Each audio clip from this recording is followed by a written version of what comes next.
नमस्कार। एकदम सरल कविता के रूप में गीता के भावों को गीत में भावानुवाद प्रकट करने वाली गीता गीत का दूसरा अध्याय एकदम सरल कविता के रूप में अगर इसको आप सुने, आत्मसात करें तो कुछ 15-15, 20-20 श्लोकों के माध्यम से, ताकि बहुत समय भी आपका ना लगे, और कविता के रूप में जब आप गीता के भावों को सुनेंगे और आत्मसात करेंगे तो धीरे धीरे धीरे धीरे आपको गीता जी और इसके बाद फिर व्याख्या, तो पहले तो गीता के भाव आत्मसात हो जाएं। कविता के रूप में स्मरण जल्दी होता है, इस भाव से गीता गीत के आश्रय पर ये पुस्तक है गीता गीत। इसी के आश्रय में हमने इस श्रृंखला को शुरू किया है। तो आइए शुरू करें दूसरे अध्याय से। प्रथम अध्याय के 2 भाग हमने किए हैं और दूसरे अध्याय से हम लोग शुरू करते हैं। प्रथम अध्याय में अर्जुन विषाद में है, जैसे संपूर्ण परिवार को देखा है, पिता, मामा, पौत्र, ससुर और सारे जितने भी संबंधी हैं, भले ही मेरे प्राण निकालें ऐसा भाव करके अर्जुन परेशान हो गया है, उसका मोह जागृत हो गया है और उसने ये कह दिया कि मैं युद्ध नहीं करूंगा, निशस्त्र रहूं, प्रतिरोध करूं ना, यही श्रेष्ठ संकल्प मेरा। ऐसा अर्जुन कहकर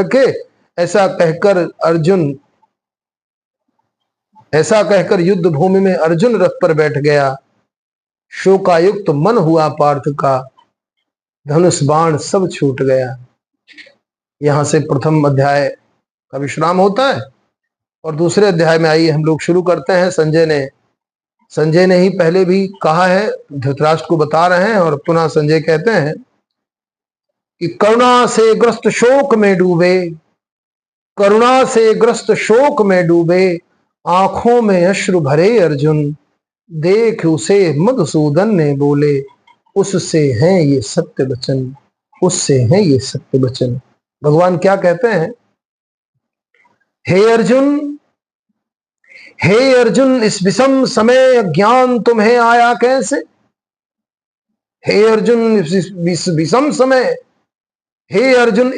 समय अज्ञान तुम्हें आया कैसे? अपयश और यह अधोलोक दे, जीवन मूल न जानो जैसे। कुतस्त्वा कश्मीरमिदं विषमे समुपस्थितम, अनार्यजुष्टम स्वर्गम कीर्तिक्रम अर्जुन। भगवान ने कहा है अर्जुन से, हे पार्थ न पुंसकता सोहे ना, तजी से करो रण की तैयारी। हे शत्रु विनाशक क्षुद्र हृदय की, दुर्बलता छोड़ो सारी। दुर्बलता तुम्हारे अंदर कहां से आ गई? अर्जुन ने कहा, प्रभु हे शत्रुदमन हे मधुसूदन, मैं उन पर बाण चलाऊं कैसे? इस युद्ध भूमि में भीष्म द्रोण है, पूजनीय भगवान जैसे। मैं कैसे उन पर बाण चलाऊं जो मेरे भगवान के समान, जिनकी मैंने अभी तक पूजा किया है, चाहे वो गुरु द्रोण हो, भीष्म पितामह हो। गुरुजनों के वध से अच्छा भीख मांग कर खा लेना, निज लाभ पूर्ति की इच्छा धर्म विचार करे ना। कौरव हो सकता है कि अपने व्यक्तिगत लाभ के लिए धर्म और अधर्म क्या है इसकी इच्छा न करना, ये ठीक नहीं है। भले ही भीख मांग कर खाना पड़े, लेकिन अपने गुरुजनों को मारना ये कहां उचित है? हम अपने निजी स्वार्थ के लिए धर्म और अधर्म का विचार ना करें। क्या श्रेष्ठ है मुझको नहीं पता कि हम जीते या वो जीते। कौरव रण में डटे हुए, वध उनका कर क्यों हम जीते। छूटा धैर्य दुर्बलता से, मैं भूला कर्तव्य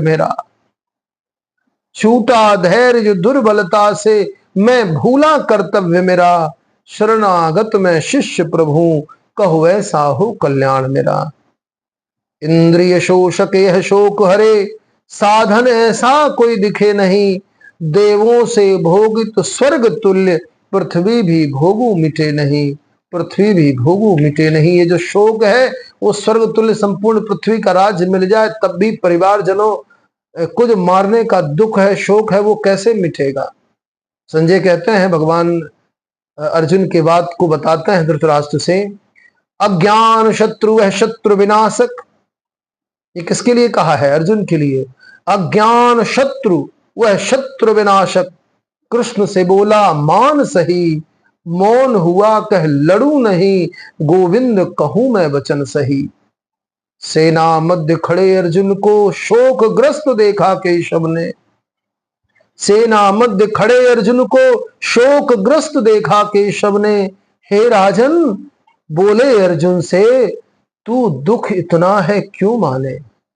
संजय बताते हैं धृतराष्ट्र से कि जब अर्जुन ने कहा है तो भगवान कहते हैं, भगवान ने क्या कहा है? विद्वानों जैसी बात करे तू, विद्वानों जैसी बात करे तू, सोच करे किसकी खातिर?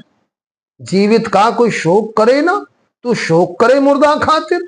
अशोचानन सोचस्तम प्रज्ञा वादांस्य भाष्य गतासून शनान सोचंति पंडिता।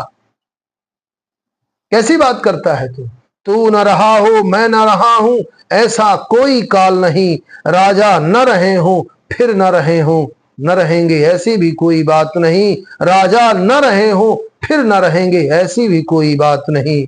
बाल तरुण वृद्धावस्था ये देहधारी आत्मा की सो।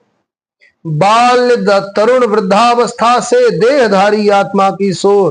परिवर्तन की अचल प्रतिष्ठा विद्वज्जन ना करते वो। सुख दुख का क्रम है कुंती सुत, सर्दी गर्मी की ऋतु महान। सहना सीखो हे भरतवंश, अद्भुत है इंद्रिय विज्ञान। हे पुरुष श्रेष्ठ, जो पुरुष न हो विचलित इन सुख दुखों से, समभाव रहे वह निश्चित ही कभी दूर नहीं रहा मुक्ति से। सब में संभाव रहो। भौतिक शरीर है असत भाव, भौतिक शरीर है असत भाव, स्थायी तो यह रहे नहीं।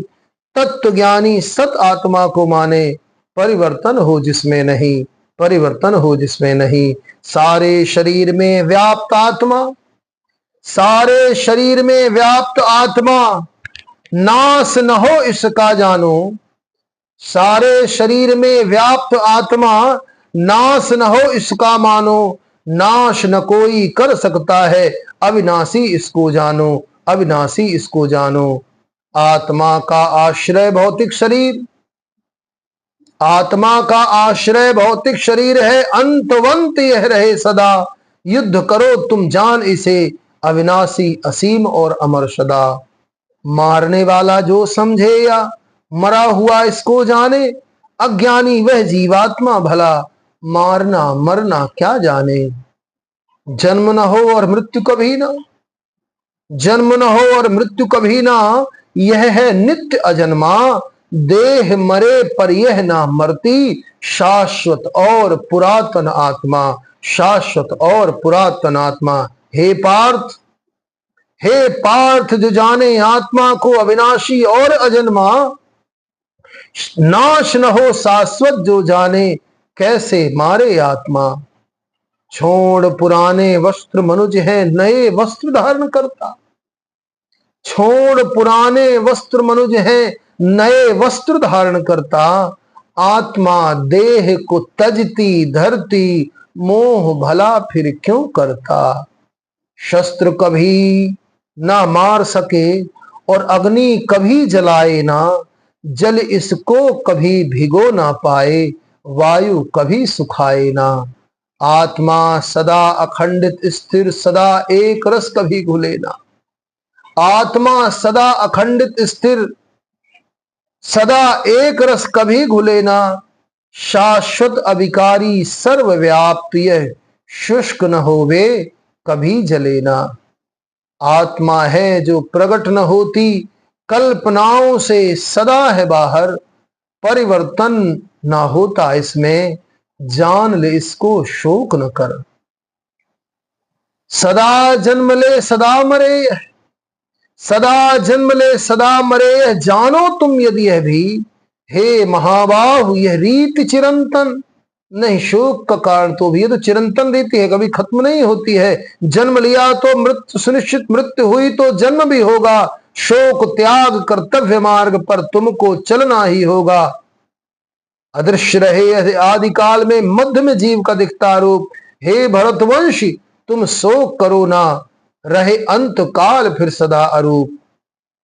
आश्चर्य से आत्मा को कोई देखे, आश्चर्य से आत्मा को कोई देखे, कोई आश्चर्य की तरह बताता है, आश्चर्य के जैसे सुनता कोई, कोई सुनकर समझ न पाता है। हे पार्थ भरतवंशी अर्जुन, हे पार्थ भरतवंशी अर्जुन, यह देही सदा अबद्ध रहे, स्वामी है यह शोक न कर, जो सदा नित्य और अमर रहे। क्षत्रिय हो संकोच करो ना, क्षत्रिय हो संकोच करो ना, धर्म का अपने करो विचार, युद्ध से बढ़कर कार्य नहीं कोई, यही तुम्हारा है आचार। हे पार्थ सुखी वह क्षत्रिय है, जो अवसर ऐसे पाता है, लाभ उसे मिलता है यह कि स्वर्ग द्वार खुल जाता है। स्वधर्म का पालन नहीं करोगे, स्वधर्म का पालन नहीं करोगे, सारा यश खो दोगे तुम, कर्तव्य मार्ग का त्याग करोगे, उससे पाप धरोगे तुम। लोग तुम्हारे अपयश का वर्णन ऐसे सदा बताएंगे, अपयश तो मृत्यु से बढ़कर कायर ये तुमको जानेंगे। भय के कारण युद्ध भूमि को त्याग चले सब मानेंगे, सम्मान सदा करते थे तेरा तुच्छ सदा सब जानेंगे। शत्रु तुम्हारे अपमानित कर शब्द के बाण चलाएंगे, दुखदाई इससे तब क्या जब सामर्थ्य की हंसी उड़ाएंगे। हते गए तो स्वर्ग मिलेगा, हते गए तो स्वर्ग मिलेगा, जीते तो पृथ्वी भोगोगे, इसलिए उठो हे कुंती पुत्र तुम करो ये निश्चय युद्ध करोगे, इसलिए उठो हे कुंती पुत्र तुम करो ये निश्चय युद्ध करोगे। अध्याय 2 के कविता के स्वरूप में गीता गीत के भाव को पहले भाग के रूप में अभी हमने सुना, दूसरा भाग पुनः इसके पश्चात आएगा, तो दूसरे भाग के लिए आप लोग प्रतीक्षा करें। और प्रथम भाग कविता के रूप में सुनेंगे तो आपको गीता की मूल पुस्तक तो आप सबके पास होगी, श्लोक देख सकते हैं कि श्लोक का गीत में भावानुवाद, कविता के रूप में भावानुवाद, और आत्मसात करने के लिए इससे कोई सहज माध्यम नहीं है। उद्देश्य ये कि हम सब गीता को आत्मसात कर पाए, इस भाव से कविता के रूप में सरलता से कहने में, समझने में, गुनगुनाने में बड़ा सरल होता है और जल्दी स्मरण होता है। इस भाव से इस श्रृंखला को चलाया जा रहा है। गीता की श्रृंखला पूरी होने के बाद एक श्लोक पे हम लोग चर्चा करेंगे। तब तक के लिए जय श्री राम।